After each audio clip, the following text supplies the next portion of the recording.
नमस्कार, DD news में आप सभी का स्वागत है। मैं हूं ऋतु वर्मा। खबरों की शुरुआत करें उससे पहले नजर डालेंगे अभी तक की हेडलाइंस पर।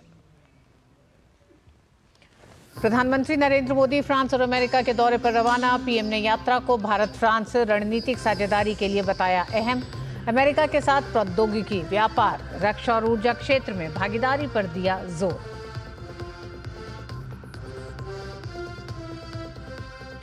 पीएम मोदी ने छात्रों के साथ की परीक्षा पे चर्चा। छात्रों को तनाव पर ध्यान न देने की दी सलाह। शिक्षकों और अभिभावकों को दिया संदेश।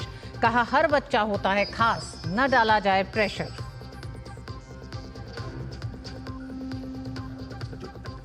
राष्ट्रपति द्रौपदी मुर्मू ने महाकुंभ में त्रिवेणी संगम में किया पवित्र स्नान। मां गंगा की पूजा और आरती की। लेटे हनुमान जी मंदिर में की पूजा अर्चना।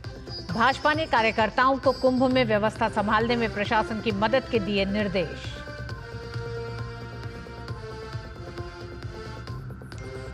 संसद के दोनों सदनों में 2025-26 के बजट पर चर्चा। अनुराग सिंह ठाकुर ने कहा, विपक्ष के लोग एआई को एंटी इंडिया के रूप में करना चाहते हैं प्रयोग। निशिकांत दुबे ने कांग्रेस और जॉर्ज सोरोस के संबंधों और फंडिंग की जांच की मांग की।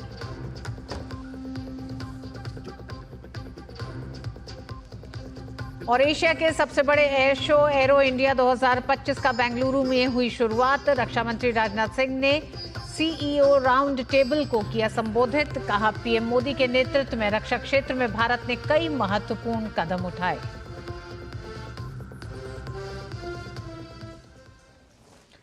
प्रधानमंत्री नरेंद्र मोदी फ्रांस और अमेरिका की यात्रा पर रवाना हो गए हैं। यात्रा के पहले चरण में प्रधानमंत्री फ्रांस पहुंचेंगे, जहां वे फ्रांस के राष्ट्रपति इमैनुअल मैक्रों के साथ artificial intelligence AI action summit 2025 के तीसरे संस्करण की सह अध्यक्षता करेंगे। फ्रांस के साथ रक्षा सहयोग और आर्थिक संबंधों पर भी चर्चा होगी।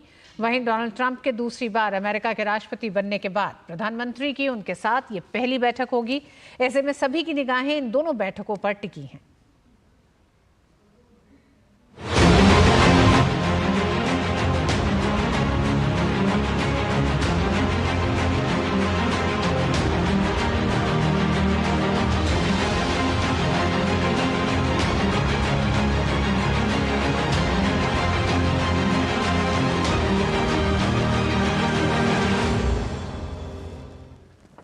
परीक्षा पे चर्चा कार्यक्रम के 8वें संस्करण में प्रधानमंत्री नरेंद्र मोदी ने एक बार फिर परीक्षा में शामिल हो रहे देश भर के बच्चों के साथ संवाद किया।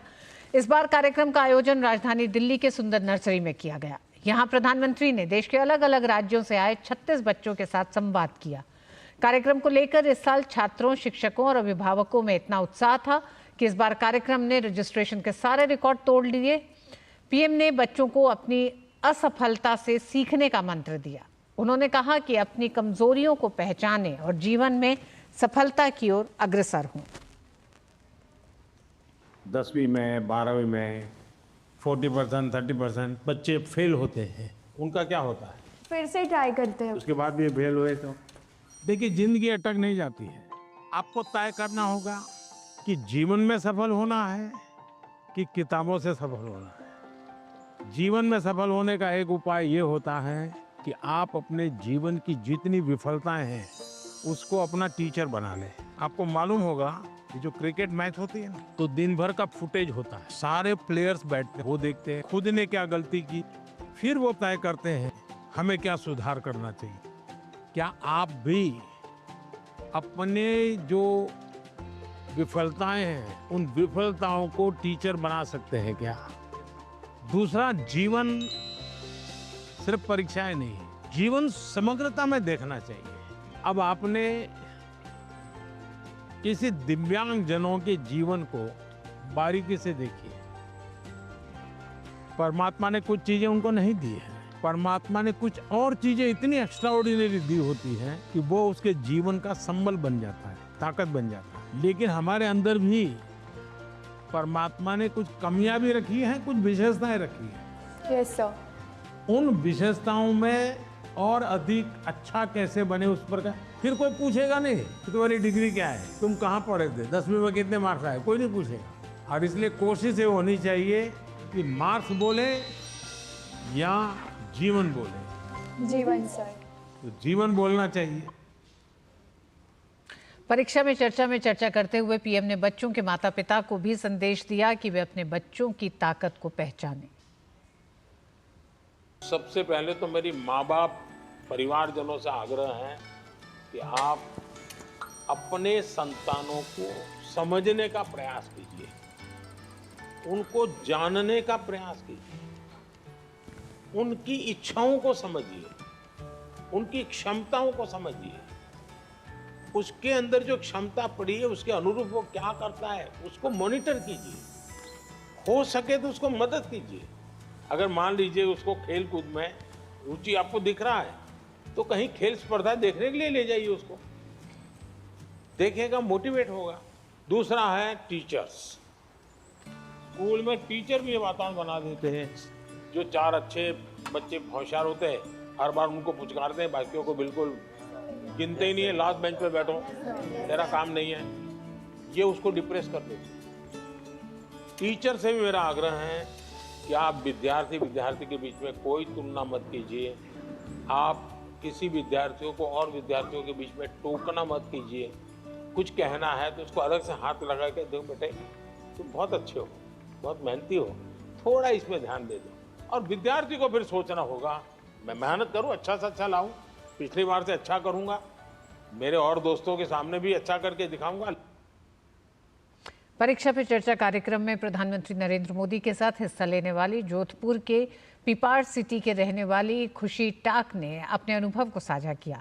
खुशी टाक कक्षा 11वीं की छात्रा हैं। 2025 की परीक्षा पर चर्चा के लिए उनका राजस्थान से सिलेक्शन हुआ था।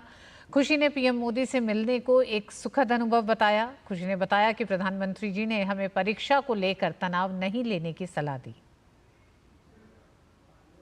पीएम सर से रूबरू होने का मौका मिला, उसमें हमने बहुत सारी ऐसी नई नई चीज़ों को जाना और उन अनुभव, बहुत सारे ऐसे नए नए अनुभव को पहचाना और बहुत सारी ऐसी मोटिवेशन भी मिला हमें उनसे मिलके। उन्होंने हमें बताया पोषण के बारे में, हमारे पोषण कैसा होना चाहिए, किस तरह का होना चाहिए और कब होना चाहिए।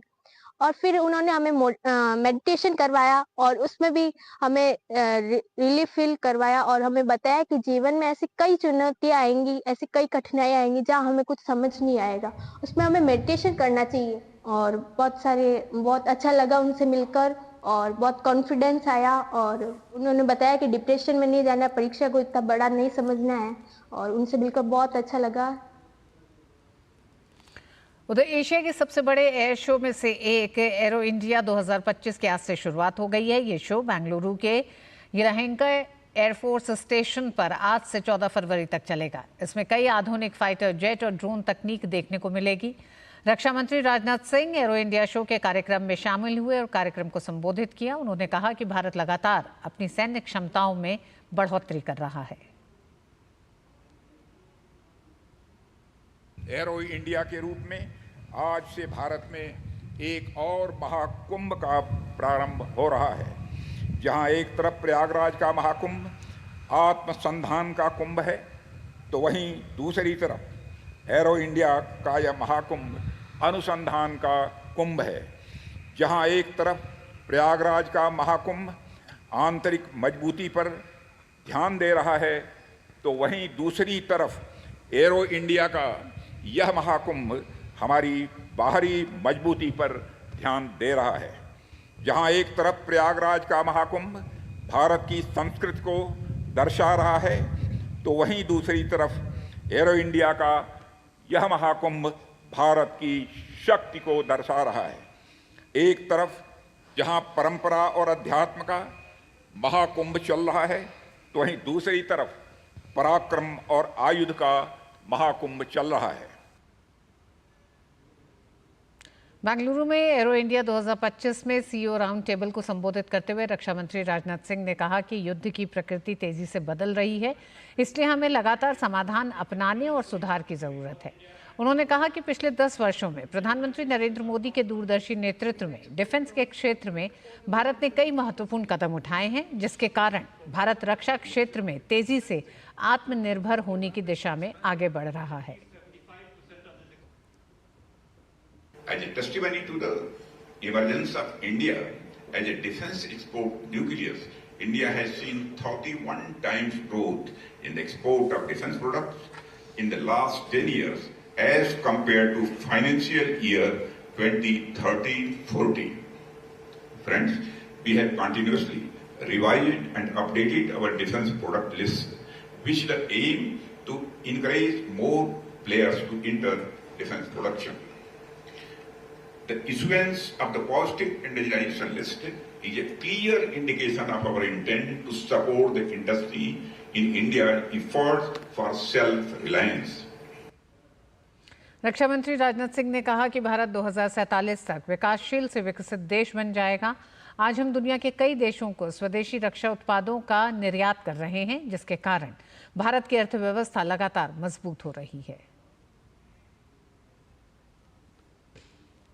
Under the visionary leadership of our Prime Minister, Shri Narendra Modi, to strengthen domestic defense manufacturing, it is going to be a major growth pillar for the Indian economy, as we chart the path of fastest growing major economy of the world, and we are speeding up to become the third largest economy of the world. In order to facilitate this transition from a developing country to a developed country by 2047, the government has taken many transformative steps to make our defense industry an important component of the overall national economy. और वक्त एक छोटे से break का है।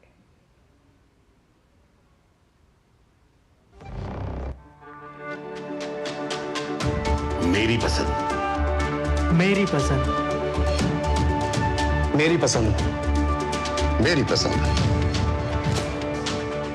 हमारी पसंद, हम सबकी पसंद। मजबूत देश का मजबूत सरिया हो गया स्टील। और अब बात दिव्य भव्य महाकुंभ की।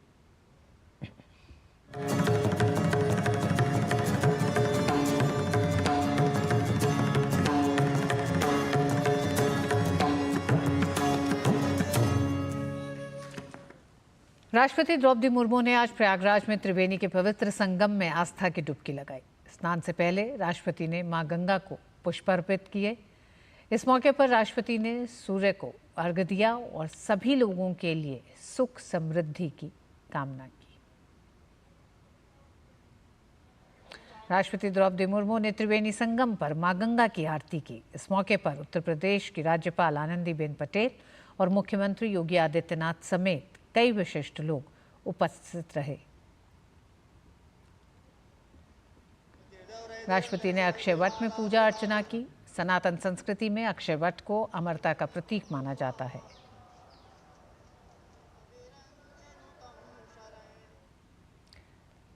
राष्ट्रपति इसके अलावा प्रयागराज में प्रसिद्ध लेटे हनुमान मंदिर पहुंची, जहां उन्होंने विधि विधान से पूजा अर्चना की।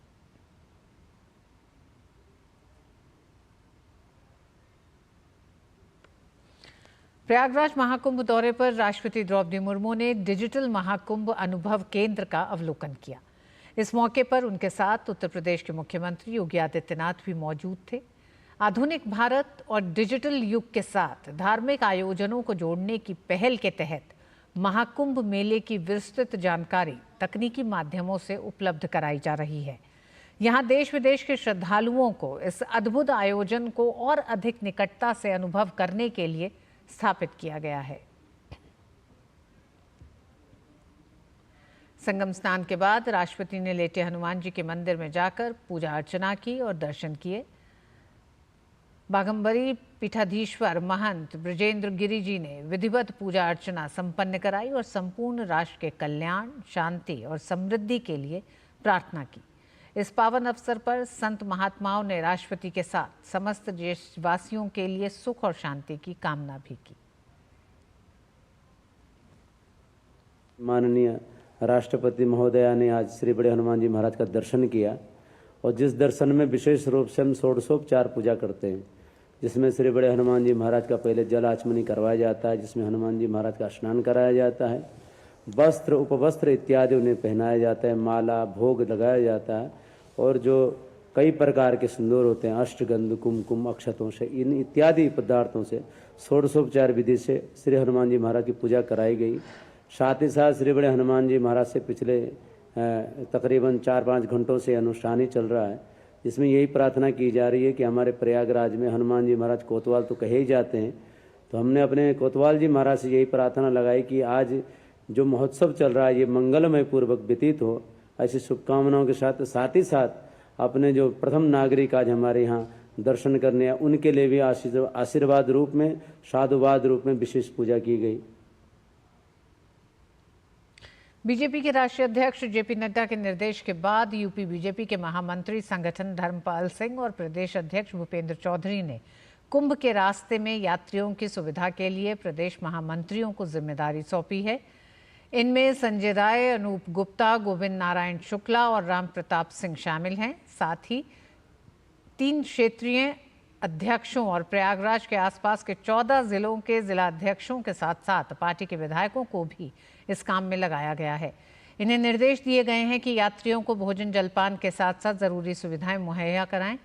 इसकी मॉनिटरिंग प्रदेश महामंत्री संगठन धर्मपाल सिंह कर रहे हैं। और प्रयागराज में आयोजित हो रहे दिव्य भव्य महाकुंभ के लिए भारतीय रेलवे नियमित ट्रेनों के साथ साथ विशेष ट्रेन भी चला रही है। महाकुंभ के लिए रेल सेवाओं पर उत्तर रेलवे के सीपीआरओ हिमांशु शेखर उपाध्याय ने लोगों से किसी भी अफवाह पर ध्यान न देने की अपील करते हुए कहा कि प्रयागराज क्षेत्र में 8 रेलवे स्टेशन चालू हैं। भारतीय रेलवे और उत्तर रेलवे यात्रियों की सेवा के लिए तैयार है।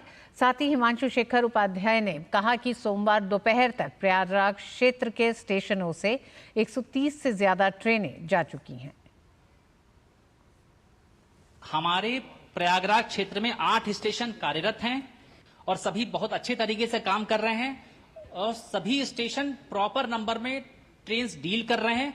सभी स्नानार्थियों को हम सेवित कर रहे हैं। कल 330 ट्रेन का परिचालन डील की गई है, उनको चलाया गया है, परिचालन किया गया है। आज से अभी 2 घंटे पहले तक हम 130 से ज्यादा ट्रेन चला चुके थे। किसी अफवाह पर ध्यान न दें। भारतीय रेल, उत्तर रेलवे, हम सभी लोग श्रद्धालुओं की सेवा करने के लिए पूरी तरह तैयार हैं और हम इसी तरह जिस तरह हमने अभी तक सेवित किया लोगों को, आगे भी इसी तरह कड़ी मेहनत के साथ सेवित करते रहेंगे। राज्यसभा में केंद्रीय मंत्री जेपी नड्डा ने कांग्रेस नेता पी चिदम्बरम द्वारा डिपोर्ट मामले पर उठाए सवालों का जवाब दिया। उन्होंने कहा कि पहले भी कई सालों से अमेरिका से डिपोर्ट किए गए हैं लोग, लेकिन तब उन्होंने कोई चिंता नहीं जाहिर की। केंद्रीय मंत्री ने स्पष्ट किया कि अमेरिका से कोई भी डिपोर्ट अमान्य तरीके से नहीं हुआ है। The clarifications were given. मैं आज फिर इस बात को स्पष्ट करना चाहता हूं क्योंकि ये ऐसा बताया जा रहा है जैसे कि ये जो डिपोर्ट किए गए ये अमानवीय ढंग से जो हुए इसकी चिंता आपको ही है। ये अलग बात है कि 2009 में नहीं थी, 10 में नहीं थी, 11 में नहीं थी, 12 में नहीं थी, 13 में नहीं थी। जागे तो 2025 में जागे। देखिए, नेशनल इंटरेस्ट को कभी भी पॉलिटिकल चश्मे से नहीं देखना चाहिए और मैं बताना चाहता हूं, honourable members would be aware that the process of deportation is not a new one. I repeat, not a new one, and has been ongoing for several years.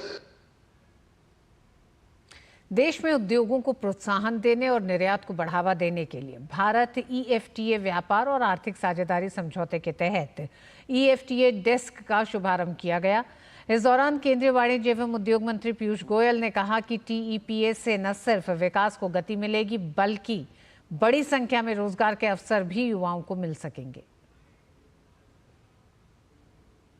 Bharat EFTA व्यापार समझौते के तहत निवेश प्रतिबद्धताओं को पूरा करने के लिए एक महत्वपूर्ण कदम की शुरुआत की गई। EFTA सदस्य देशों के साथ मौजूद केंद्रीय वाणिज्य एवं उद्योग मंत्री पीयूष गोयल ने इंडिया EFTA डेडिकेटेड डेस्क का शुभारंभ किया। ये डेस्क सरल और प्रभावी ढंग से एक मजबूत माध्यम के तौर पर काम करेगा।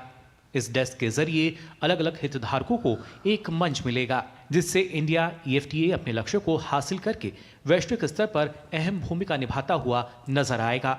One important step forward in our agreement to promote trade and investment in all the 4 countries significant steps have been taken to ratify the TIPA. There's a lot of positivity in all 4 countries, and we hope to operationalize the TIPA in the later part of this year. EFTA सदस्य देशों में Iceland, Switzerland, Norway और लिंक्टेनस्टीन शामिल हैं। कार्यक्रम के दौरान EFTA सदस्य देशों के निवेशकों का प्रतिनिधिमंडल भी मौजूद रहा। EFTA में शामिल देश भी टेपा को हर किसी के लिए विन विन सिचुएशन बता रहे हैं। I do believe that the TEPA is not just an agreement, it really creates a framework for a win-win partnership. And I'm very convinced that our future cooperation under the TEPA will bring many, many more opportunities. Bharat EFTA व्यापार समझौते के तहत 10 साल के भीतर $50 अरब के निवेश की प्रतिबद्धता जताई गई है और अगले 5 साल में $50 अरब का अतिरिक्त निवेश होगा। इस निवेश से भारत में 15 साल में 10 लाख नौकरियों के सृजन की उम्मीद है। वहीं EFTA के सदस्य देशों में स्विट्जरलैंड भारत का सबसे बड़ा व्यापारिक साझेदार है। इस वित्त वर्ष के पहले 8 महीने में भारत ने EFTA देशों को $1.28 अरब का निर्यात किया, जिसमें से 77% निर्यात स्विट्जरलैंड को हुआ है। टेपा के जरिए जिन क्षेत्रों में निवेश की उम्मीद की जा रही है उनमें विनिर्माण, फार्मास्यूटिकल्स और बुनियादी ढांचा क्षेत्र प्रमुख हैं। विश्व में सबसे तेजी से उभरती अर्थव्यवस्था के साथ ही भारत सतत और समावेशी विकास को लेकर प्रतिबद्ध है। वहीं ये समझौता भारत के निर्यातकों की वैश्विक पहुंच को बढ़ाते हुए उन्हें सशक्त बनाएगा और अनुकूल व्यापार के साथ निवेश का माहौल तैयार करेगा। इस समझौते से न सिर्फ भारत के युवा महत्वाकांक्षी कार्यबल के लिए रोजगार सृजन होगा, साथ ही मेक इन इंडिया और आत्मनिर्भर भारत को गति देते हुए 2047 तक विकसित भारत को सार्थक बनाने में भी अपनी अहम भूमिका निभाएगा। Mukul Sharma, DD news. और बुलेटिन में खबरें जारी रहेंगी, वक्त एक छोटे से ब्रेक का।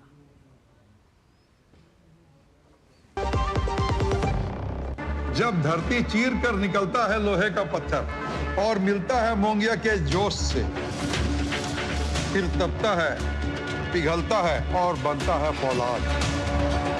अब होता है सरिया सारी खूबियों के साथ। मोंगिया स्टील, मजबूत देश का मजबूत सरिया। दिल्ली के यशोभूमि कन्वेंशन सेंटर में 11 से 14 फरवरी तक इंडिया एनर्जी वीक 2025 शुरू होने जा रहा है। केंद्रीय पेट्रोलियम और प्राकृतिक गैस मंत्री हरदीप सिंह पुरी ने प्रेस वार्ता कर जानकारी साझा करते हुए कहा कि यह कार्यक्रम परंपरागत ऊर्जा को लेकर सोच बदल देगा। इसमें मंत्रालय द्वारा क्लीन कुकिंग पर एक विशेष कार्यक्रम भी रखा गया है।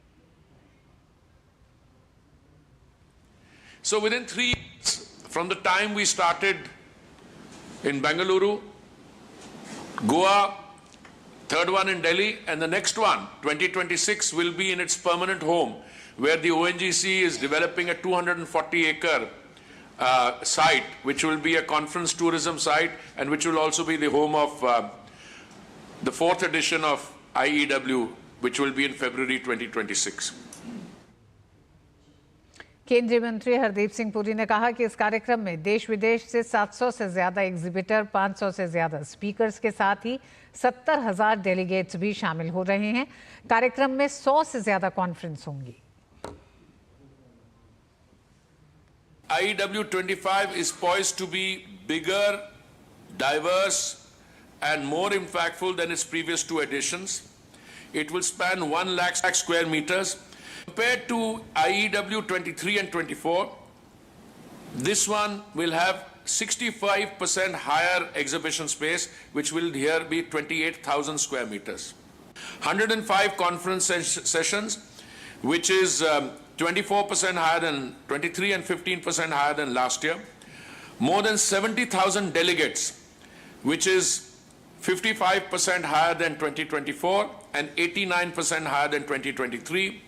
500 speakers from India and abroad, which is 38% higher than 2024 and 58% higher than 2023. It will have 700 plus exhibitors, which is 57% higher than 2024 and 115% higher than 2023. Uttar Pradesh के प्रयागराज में महाकुंभ में बड़ी संख्या में लोगों के पहुंचने और भारी भीड़ से निपटने के लिए रेलवे और स्थानीय प्रशासन ने श्रद्धालुओं की सुगमता के लिए कई नई व्यवस्थाएं की हैं। प्रयागराज ट्रैफिक पुलिस ने क्षेत्र के अलग अलग चौराहों का वीडियो जारी कर बताया है कि पिछले कुछ दिनों से चल रहे जाम की स्थिति में अब काफी सुधार हुआ है और गाड़ियां सामान्य गति से चल रही हैं। इसके साथ ही महाकुंभ क्षेत्र में आने वाले अन्य 8 स्टेशनों से अब नियमित और स्पेशल ट्रेनों का परिचालन सामान्य रूप से हो रहा है। अलीगढ़ मुस्लिम यूनिवर्सिटी के सुलेमान हॉल की डाइनिंग में विशेष भोजन के रूप में बीफ बिरयानी परोसने के नोटिस का मामला गरमा गया है। हिंदू धर्मगुरु में स्वामी दीपांकर ने इसकी भर्त्सना की। उन्होंने प्रदेश सरकार और अलीगढ़ के सांसद से मामले का संज्ञान लेने की मांग की है। लंबे समय से हिंदू आस्था, हिंदू संस्कृति, हिंदू के देवी देवताओं को लेकर अलीगढ़ मुस्लिम यूनिवर्सिटी हमेशा से सुर्खियों में रही है। अब जिसमें 33 कोटि देवी देवता बसते हों, ये उसके मैं शब्दों में नहीं बोल पा रहा हूँ, ये बीफ बिकवाना चाहते हैं। मैं मात्र इतना कहूँगा कि देश प्रदेश की सरकार इस पर संज्ञान ले, अलीगढ़ के सांसद महोदय इस पर संज्ञान ले और कम से कम वो लोग इस पर संज्ञान लें जो गोपाष्टमी पे गाय का पूजन करते हैं। और इस बुलेटिन में बस इतना ही। डीडी न्यूज़ पे खबरें जारी रहेंगी। मुझे दीजिए अनुमति। नमस्कार।